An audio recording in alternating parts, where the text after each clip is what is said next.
그리스도께서 우리를 위하여 저주를 받은 바 되사 율법의 저주에서 우리를 속량하셨으니 기록된 바 나무에 달린 자마다 저주 아래 있는 자라 하였음이라.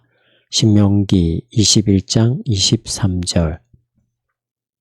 여기서 다시 한번 제롬과 또 제롬을 추종하는 교황의 궤변론자들은 경건한 열심으로 그리스도께서 저주를 받으셨고 쓰레기처럼 버림을 받으셨다고 하는 질책을 그리스도로부터 벗겨주려고 함으로써 많이 곤혹스러워하면서 이 아주 편안한 구절을 비참하게 괴롭힌다.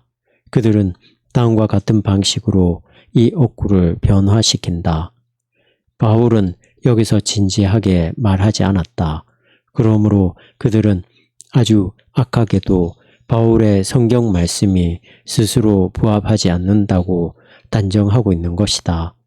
그리고 이것을 그들은 다음과 같은 방식으로 입증한다. 바울이 여기서 인증하고 있는 모세의 선고는 그리스도에 관한 것이 아니다. 더구나 바울이 인증하고 있는 자마다라는 어구는 모세의 글에는 없다. 또한 바울은 모세의 글에는 있는 하나님의 라는 단어를 빠뜨리고 있다. 결론적으로 말하자면 신명기 21장에서 분명히 증거되고 있듯이 모세는 자신의 악행으로 인하여 교수형을 받을 도적이나 악인에 관하여 말하고 있다는 것은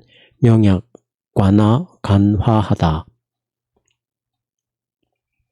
그러므로 그들은 악인이나 도적이 아닌 의롭고 거룩한 그리스도가 하나님에 의해 정죄를 받아 나무에 매달린다는 일이 어떻게 가능할 수 있는가 하고 묻는다. 궤변론자들이 그것을 재치 있게 말할 뿐만 아니라 아주 경건하게 이야기함으로써 그리스도의 존귀와 영광을 옹호하고 모든 그리스도인들에게 그들이 그리스도가 저주를 받아야 한다고 할 정도로 그렇게 악하게 생각하지 말도록 경고한다고 생각하면 단순하고 무지한 사람들은 어쩌면 감동을 받을 수 있을지도 모른다. 그러므로 바울의 말의 의미와 목적이 무엇인지를 살펴보도록 하자. 그러나 여기서 다시 한번 우리는 바울의 말이 분명하게 보여주고 있는 것처럼 어떤 구별을 하여야 한다. 왜냐하면 바울은 그리스도가 자기 자신을 위해서가 아니라 우리를 위하여 저주를 받았다고 말하기 때문이다. 그러므로 이 문제의 모든 무게는 우리를 위하여라는 말에 놓여 있다. 그리스도는 자기 자신에 관하여는 무죄하고 따라서 나무에 달릴 필요가 없기 때문이다. 그러나 모세의 율법에 따르면 도적과 악인은 나무에 달려져야 하기 때문에 그리스도도 모세의 율법에 따라 나무에 달려져야 한다. 왜냐하면 그리스도는 죄인과 도적, 그것도 한 사람이 아니라 모든 죄인과 도적들 대신 죄를 짊어졌기 때문이다. 우리는 죄인이자 도적이므로 죽음과 영원한 저주를 받아 마땅하다. 그러나 그리스도는 우리의 모든 죄들을 짊어지시고 그 죄들로 인하여 십자가 위에서 죽으셨다. 그러므로 그리스도는 범죄자가 되어 이사야 53장이 말하고 있듯이 범죄자가 되어 범죄자 중 하나로 헤아림을 입어야 했다. 그리고 틀림없이 모든 선지자들은 그리스도께서 온 세상에 있었고 있을 수 있는 가장 큰 범죄자, 살인자, 간음을 행한 자, 도적, 반역자, 신성모독을 행한 자가 되어야 한다는 것을 용으로 예견하였다. 온 세상의 죄를 위한 희생 제물이 된 그리스도는 이제 무죄한 사람도 아니고 죄 없는 사람도 아니고 동정녀 마리아에게서 난 하나님의 아들도 아니다.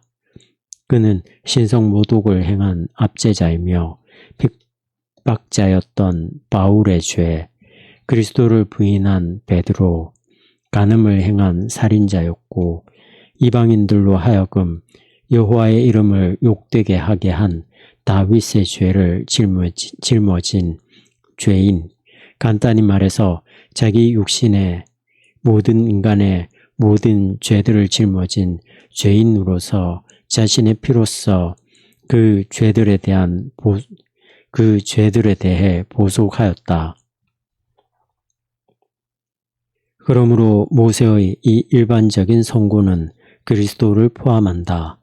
비록 자기 자신으로는 그리스도는 무죄했지만 일반적인 선고는 그리스도를 포함한다. 왜냐하면 그것은 이 일반적인 선고 그리스도를 죄인들과 범죄자들 가운데서 발견하였기 때문이다.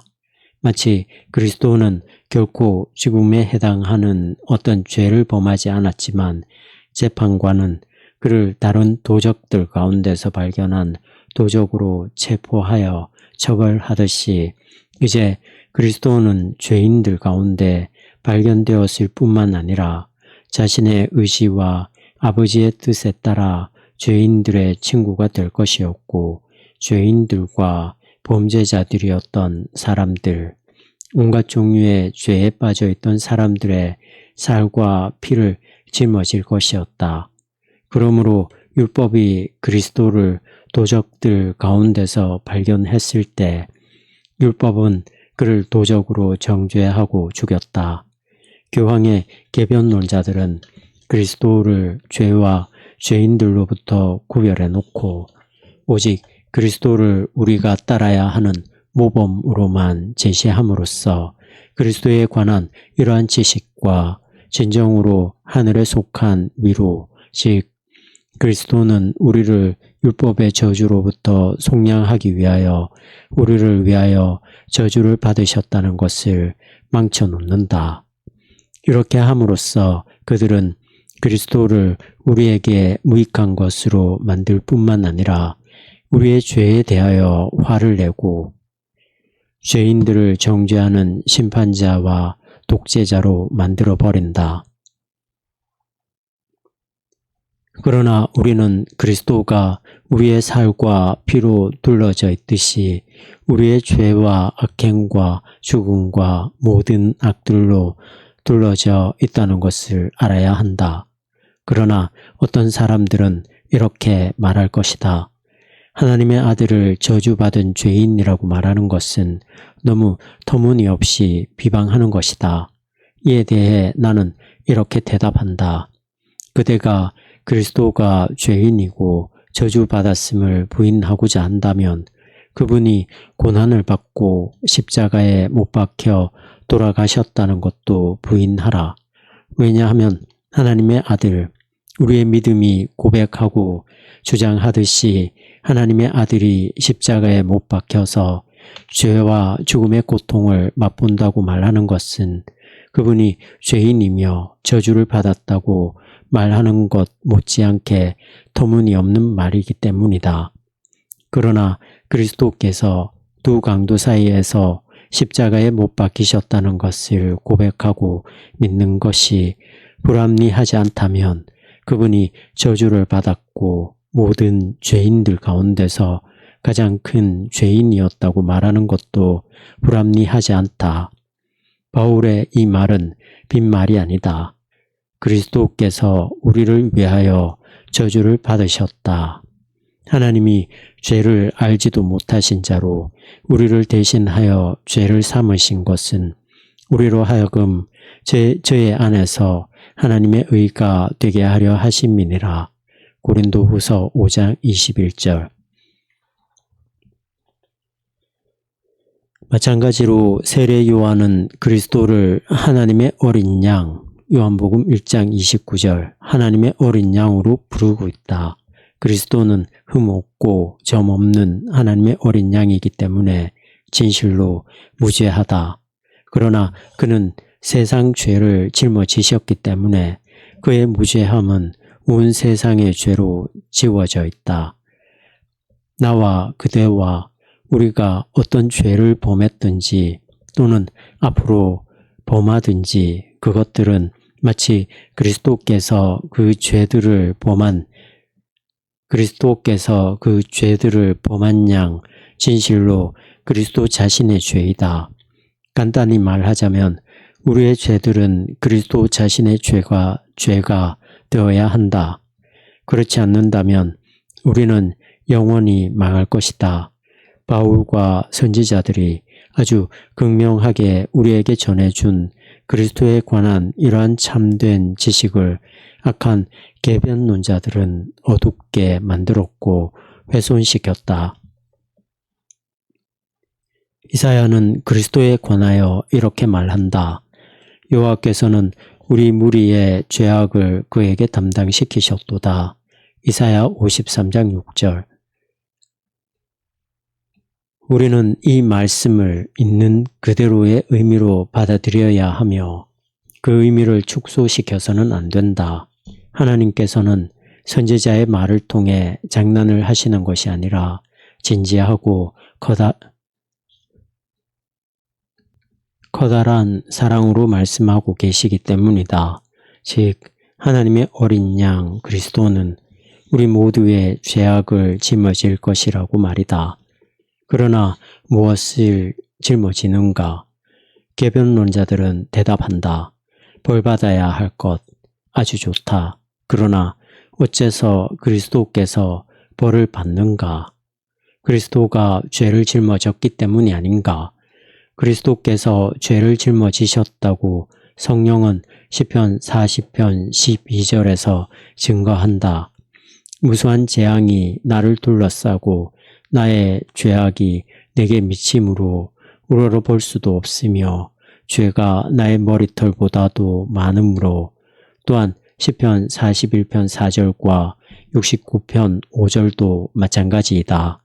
이 시편들에서 성령은 그리스도가 되어 말을 하고 있으며 자기가 죄들을 지녔다는 것을 분명한 말로 증거하고 있다. 이 증언은 무죄한 자의 음성이 아니라 모든 죄인의 인격을 짊어지고 온 세상의 죄를 짊어진 고난받는 그리스도의 음성이다. 그래서 그리스도는 십자가에 못 박혀 돌아가셨을 뿐만 아니라 죄도 그분에게 짊어지워졌다. 하나님의 사랑으로 말미암아 죄도 그분에게 짊어지워졌다. 죄가 그분에게 짊어지워졌을 때 율법이 와서 이렇게 말한다. 모든 죄인은 죽어야 한다. 그러므로 오 그리스도여 죄를 지은 자가 되어 죄인들을 위하여 벌을 받았으니 그대는 죄와 악행을 짊어지고 있음에 틀림없다. 그러므로 바울은 그리스도와 관련하여 모세의 글로부터 이 일반적인 율법을 인정한 것은 아주 잘한 일이다. 나무에 달린 자마다 하나님에게 저주를 받은 자라. 그리스도는 나무에 달리셨다. 그러므로 그리스도는 하나님에게 저주를 받았다. 그리고 그리스도를 우리의 죄로 옷 입히고 그분을 나의 죄와 그대의 죄와 온 세상의 죄로 감싸고 우리의 모든 범죄를 짊어지신 그분을 바라보는 것은 모든 경건한 자들에게 유일한 위로이다. 이런 식으로 그분을 바라보면 행위로 인한 칭의를 주장하는 계변론자들의 모든 공상적인 의견들은 쉽사리 사라질 것이다. 그들은 사랑의 행위로 형성된 그리고 치장된 어떤 믿음을 상상하기 때문이다. 그리고 이를 통하여 그들은 말한다. 죄들은 없어지고 사람은 하나님 앞에서 의롭게 된다. 그리고 그리스도를 풀어서 그로부터 우리의 죄들을 벗겨내고 그를 무죄하게 만들고 우리 자신을 우리의 죄로 고발하고 당혹스럽게 만들며 그리스도 안에서가 아니라 우리 안에서 그 죄들을 바라보게 하는 것 말고 무엇이란 말인가? 나는 너희를 위하여 기도한다. 그리스도를 깨끗이 씻어서 그를 우리에게 전적으로 무익하게 만드는 것 말고 무엇이란 말인가? 우리가 율법의 행위와 사랑의 행위를 통하여 죄를 없이 하는 것이 옳다면 그리스도는 그 죄들을 없애지 않은 것이 된다. 그리스도가 영원 전부터 세상 죄를 없이 하기로 예정된 하나님의 어린 양이라면 게다가 그리스도가 자신의 의지로 우리의 죄로 둘러싸여서 우리를 위하여 저주받았다고 한다면 우리는 사랑의 행위를 통하여 의롭게 되거나 죄를 없이 할 수 없다는 결론이 나온다.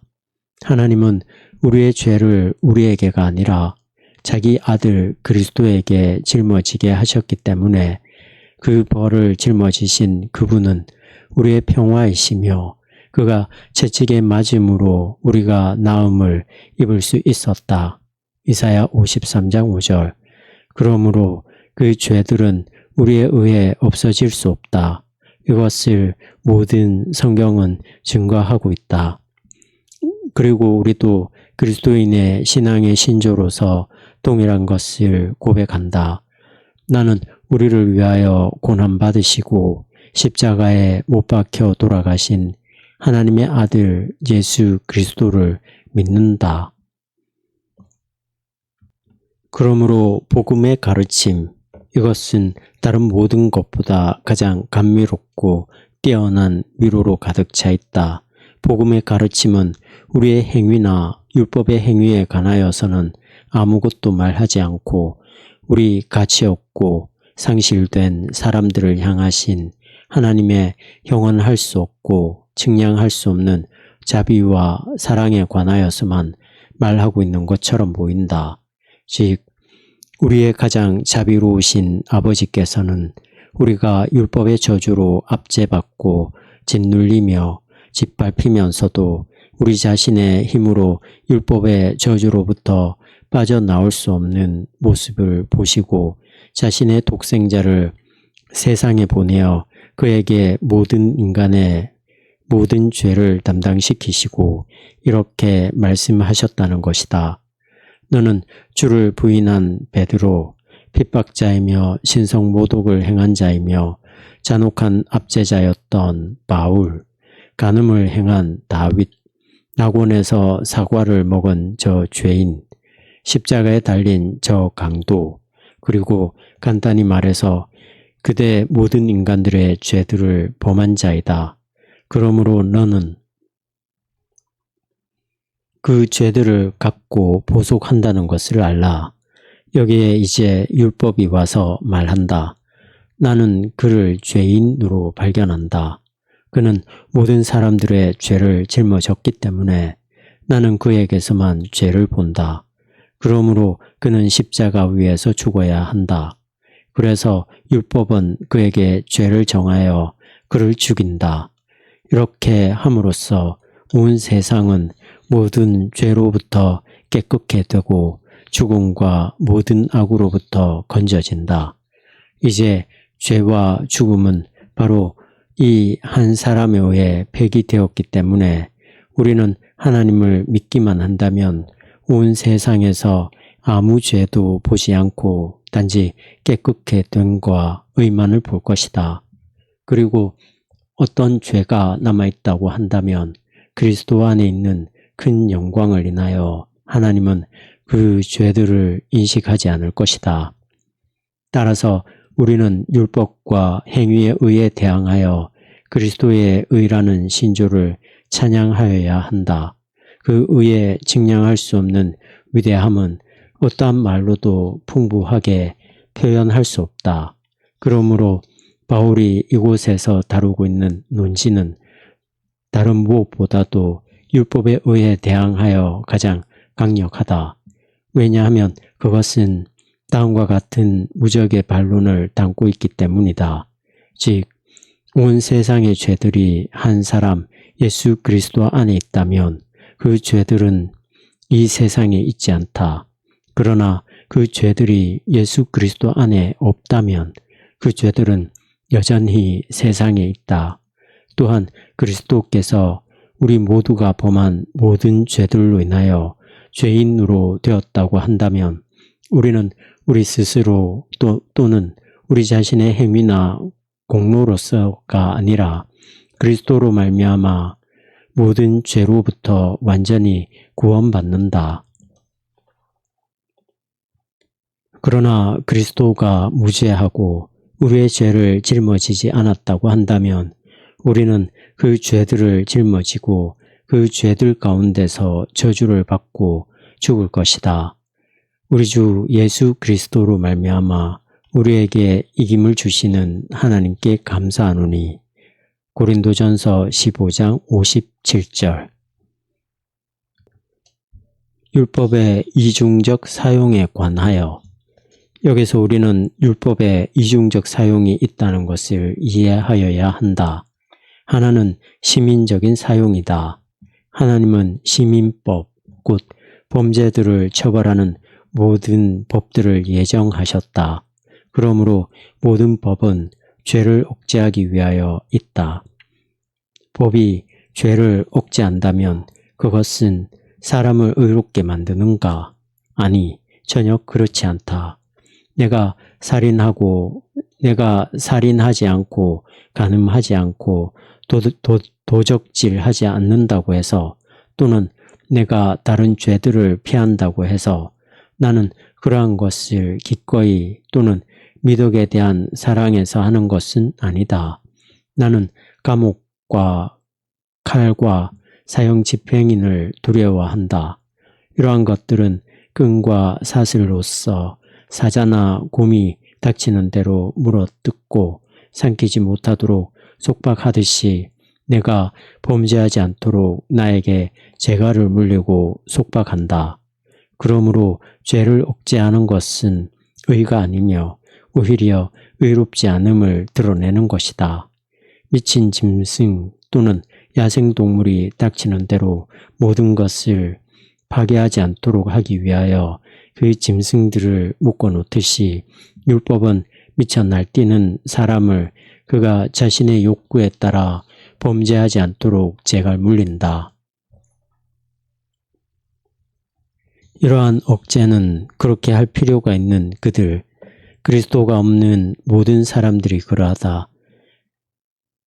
그렇게 할 필요가 있는 그들이 의롭지 않으며 악하고 미친 사람들이기 때문에 율법의 끈과 감옥으로서 재갈을 물려야 그들이 범죄하지 않는다는 것을 아주 분명하게 보여준다. 그러므로 율법은 우리를 의롭게 하지 못한다. 그러므로 율법의 첫 번째 사용은 악한 자들을 재갈 물리는 것이다.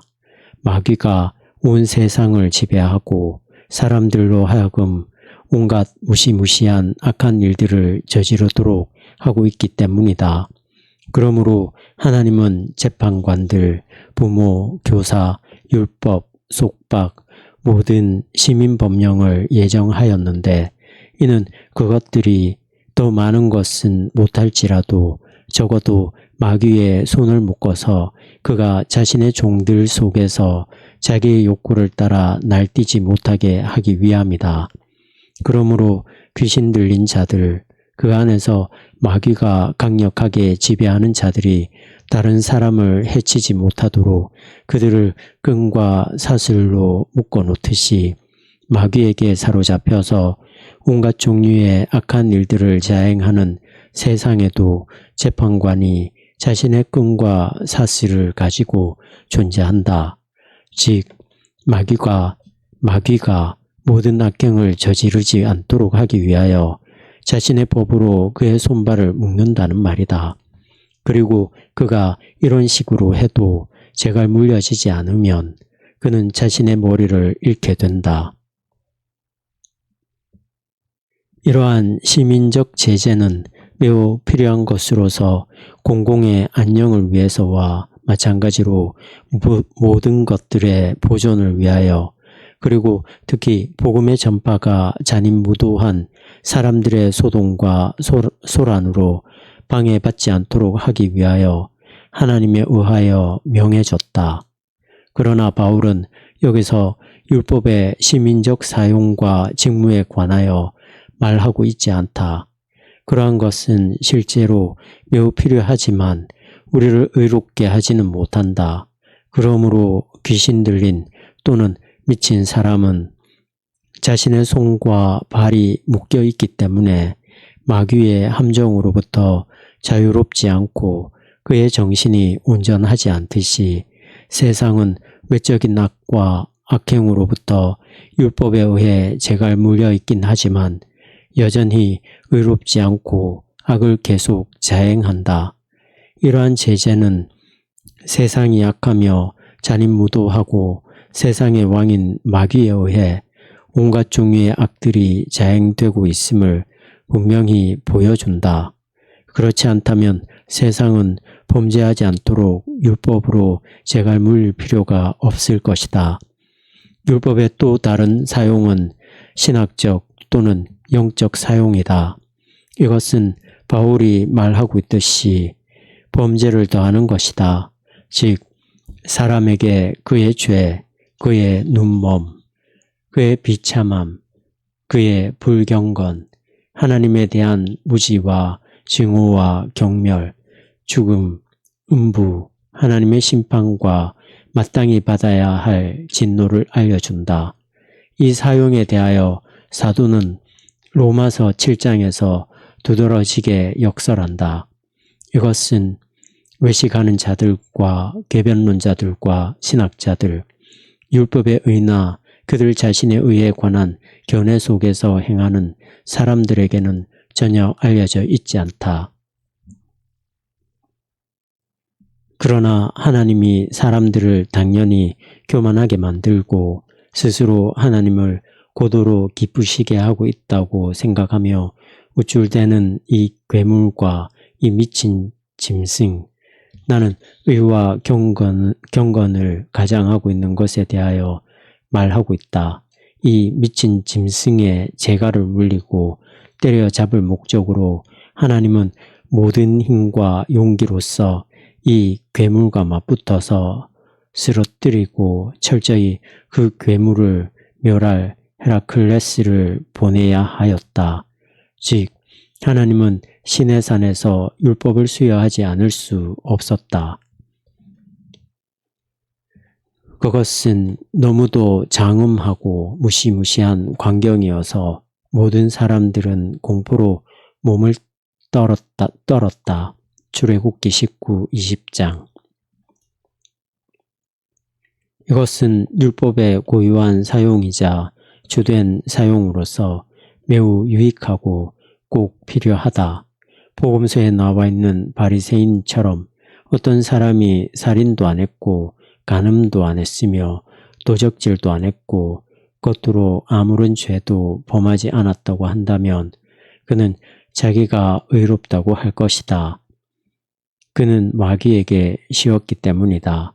그러므로 그는 의에 관한 견해를 품고 있고 자신의 선행과 공로를 가장할 것이다. 그런 사람을 하나님은 오직 율법을 통해서만 진정시키고 겸손하게 해서 자신의 비참한 모습과 저주받을 모습을 인정하게 할 수 있다.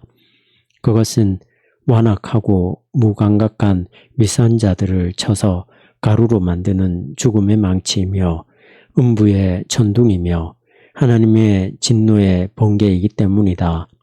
그러므로 이것은 의에 관한 견해라고 불리는 저 짐승을 번개와 폭풍우와 나팔소리로서 시내산에서처럼 두렵게 하고 천둥으로서 엎드러져 혼비백산하게 하는 율법의 고유하고도 절대적인 사용이다. 그러므로 하나님은 선지자 예레미야를 통하여 이렇게 말씀하신다. 내 말이 반석을 쳐서 부스러뜨리는 방망이 같지 아니하냐. 예레미야 23장 29절. 의에 관한 의견이 사람 속에 있는 동안 거기 사람 안에는 이해할 수 없는 교만, 주제넘음, 방심, 하나님에 대한 증오, 하나님의 은혜와 자비에 대한 멸시, 약속들과 그리스도에 대한 무지가 존재한다. 그리스도로 말미암아 값없이 죄사함 받는다는 설교는 그러한 사람의 가슴 속에 들어갈 수 없으며 그는 그 설교의 맛이나 향기를 느낄 수 없다.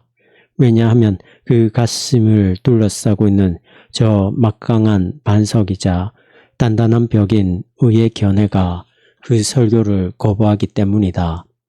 그러므로 의의 견해가 크고 무시무시한 괴물, 패역하고 완악하며 목이 곧은 짐승이기 때문에 그것을 멸하고 거꾸로 뜨리기 위해서 하나님은 강력한 망치, 즉 율법을 가질 필요가 있다. 율법이 다음과 같은 식으로 죄를 고발하고 드러낼 때 율법은 자신의 고유한 사용과 직무에 있는 것이다. 보라, 그대는 하나님의 모든 계명들을 범하였다. 그래서 율법은 양심의 공포를 일으키게 되고 그것은 하나님을 화나게 하였고 영원한 죽음에 처해질 죄를 범했음을 느끼게 된다. 여기서 가슴은 참을 수 없는 율법의 짐을 느끼고 절망으로 거꾸러지고 큰 근심과 공포로 억눌린 그는 죽음을 원하거나 스스로를 멸하고자 한다. 그러므로 율법은 산을 찍고 반석, 곧 교만하고 완악한 위선자들을 부수는 망치, 불, 강한 바람, 무시무시한 지진이다. 엘리야는 이러한 것들에 의해 표시된 이러한 율법의 공포들을 그대로 볼 수 없었기 때문에 자신의 얼굴을 외투로 가렸다. 열왕기상 19장 11절. 그럼에도 불구하고 폭풍이 그친 것을 그가 보았을 때 여호와가 임재에 계신 부드럽고 은혜로운 바람이 불어왔다. 그러나 불과 바람을 동반한 폭풍과 지진이 지나고서야 여호와는 저 은혜로운 바람 속에서 자신을 드러내신다. 하나님이 시내산에서 자신의 율법을 주셨을 때에 무시무시한 광경과 장엄한 모습은 율법의 사용을 대변해 주었다. 애굽으로부터 나온 이스라엘 백성 가운데는 단 하나의 거룩함이 있었다. 그들은 영광을 돌리며 이렇게 말하였다. 우리는 여호와의 백성이니 여호와의 명하신 대로 우리가 다 행하리이다. 출애굽기 19장 8절. 게다가 모세는 백성을 거룩해 하였고 그들로 하여금 옷을 씻고 아내를 가까이 하지 말며 제3일을 준비하라고 명하였다. 그들 가운데서 오직 그만이 거룩함으로 가득 차 있었다. 제3일에 모세는 백성들을 장막으로부터 나오게 하여 산에 올라 여호와를 보고 그분의 음성을 듣게 하였다. 그런 후에 무슨 일이 일어났는가? 이스라엘 자손들이 연기가 피어오르고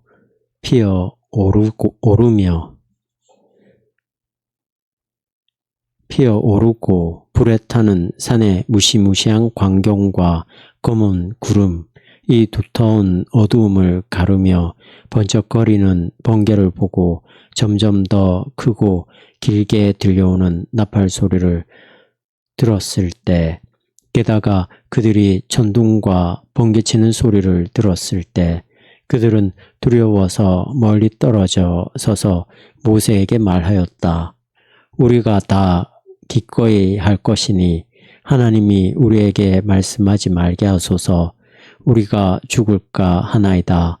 이 큰 불이 우리를 삼킬 것이요 당신이 우리에게 말씀하소서. 우리가 들으리이다. 출애굽기 20장 19절, 신명기 5장 24절.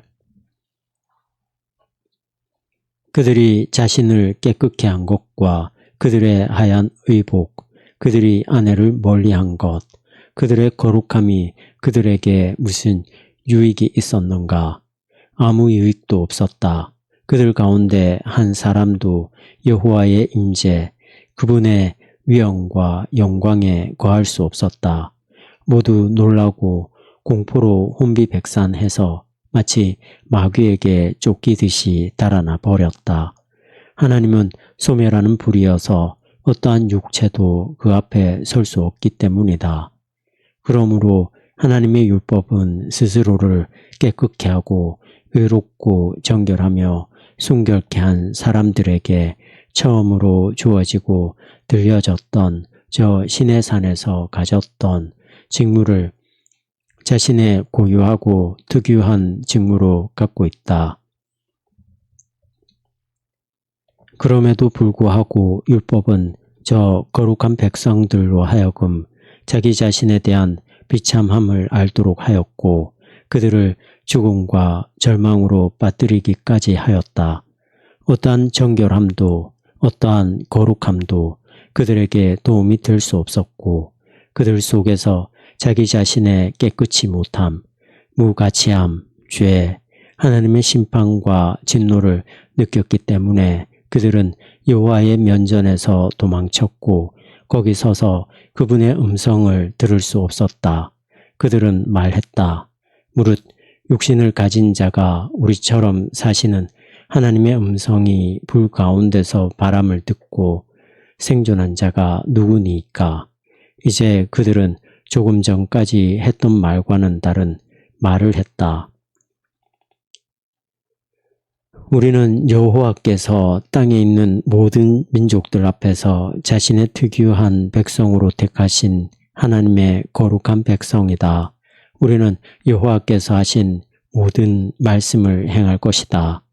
이렇게 하여 마침내 자기 자신의 의의 견해에 취하여 자기들은 유혹에서 벗어나 있으며 하나님의 의에 사랑받으며 하나님은 그들의 맹세와 그들의 금식과 그들의 기도와 그들의 의지로 행한 행위들을 존중하시며 바로 그런 것들로 인해 하나님은 그들에게 하늘에서 귀한 면류관을 주실 것이라고 생각하는 모든 재판관들이 생겨났다. 그러나 반석을 산산조각 내는 저 천둥, 번개, 불, 망치, 즉 하나님의 율법이 갑자기 그들에게 닥쳐와서 그들의 죄, 하나님의 진노와 심판을 드러낼 때 신의 산자락에 서 있던 유대인들에게 일어났던 것과 똑같은 일이 그들에게 일어난다. 여기서 나는 경건함을 사랑하는 모든 이들, 특히 앞으로 다른 사람들을 가르치는 자가 될 이들에게 율법에 참되고 고유한 사용을 이해하기 위하여 바울로부터 부지런히 배우기를 권한다. 나는 이것이 우리 시대 이후에 다시 한번 발에 짓밟히고 완전히 폐기될까 두렵다.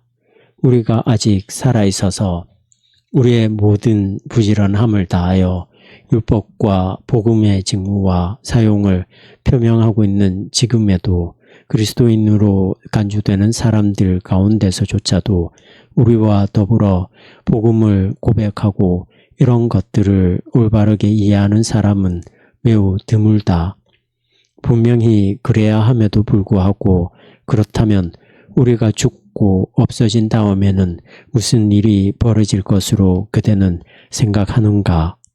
나는 교황주의자들과 마찬가지로 이러한 문제들에 대하여 무지한 제세례파와 새로운 아리우스파, 다른 헛된 인물들에 관하여서는 아무 말도 하지 않았다.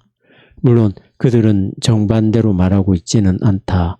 그들은 복음의 순수한 가르침으로부터 반역을 일으켜서 율법과 전통들을 내세우고 그리스도를 가르치지 않는다. 그들은 자기들이 하나님의 영광과 그들 형제들의 구원 외에 다른 것을 구하지 않으며 순수하게 하나님의 말씀을 가르친다고 자랑하고 맹세한다.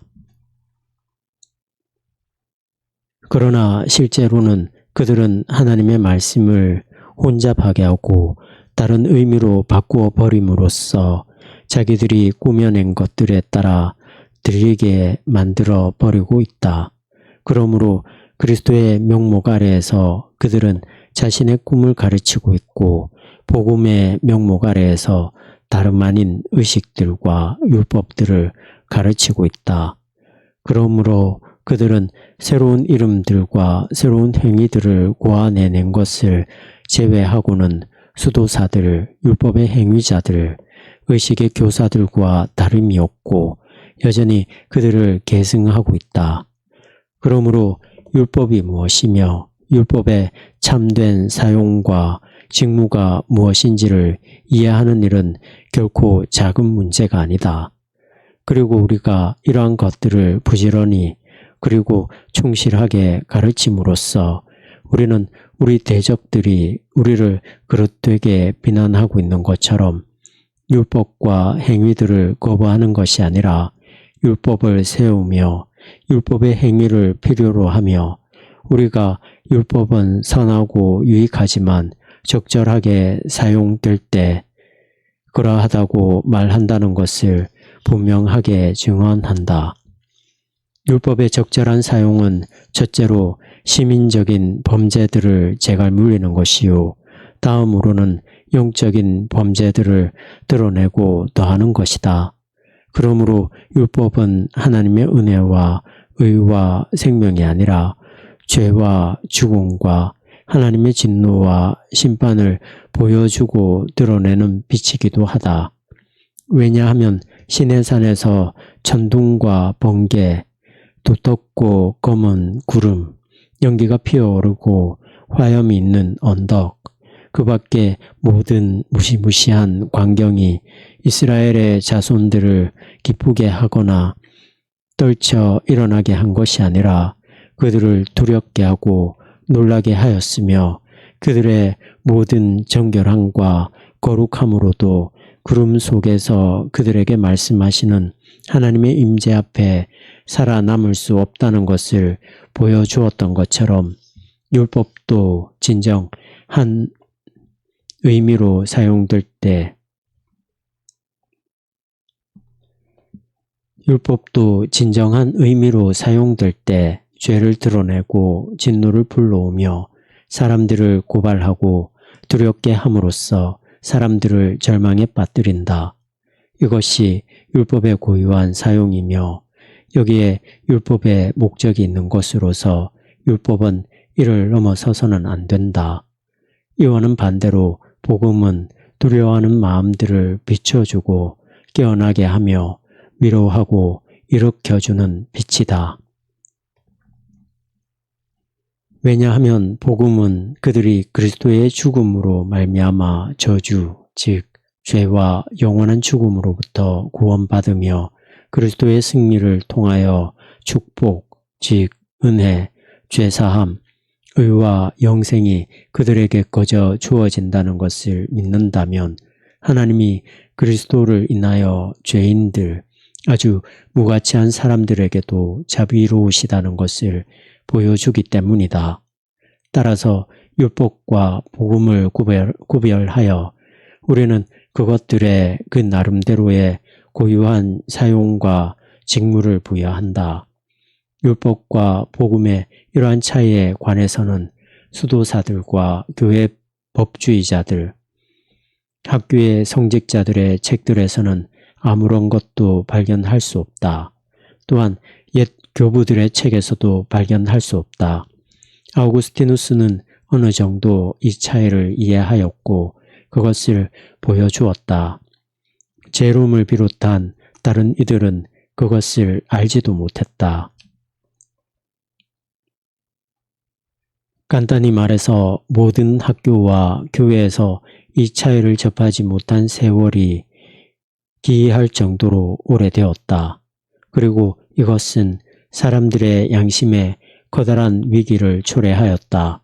왜냐하면 복음이 율법으로부터 분명하게 구별되지 않는다면 참된 기독교적 가르침은 건전하고 손상되지 않은 채로 지켜질 수 없기 때문이다. 요한은 반대로 이 차이를 알게 되면 의롭게 되는 참된 방식이 알려지게 되고 믿음을 행위로부터 그리스도를 모세와 모든 정치적 법들로부터 구별해내는 것은 쉬운 일이다. 왜냐하면 그리스도 없는 모든 것은 악한 자를 벌하기 위한 죽음의 사역이기 때문이다.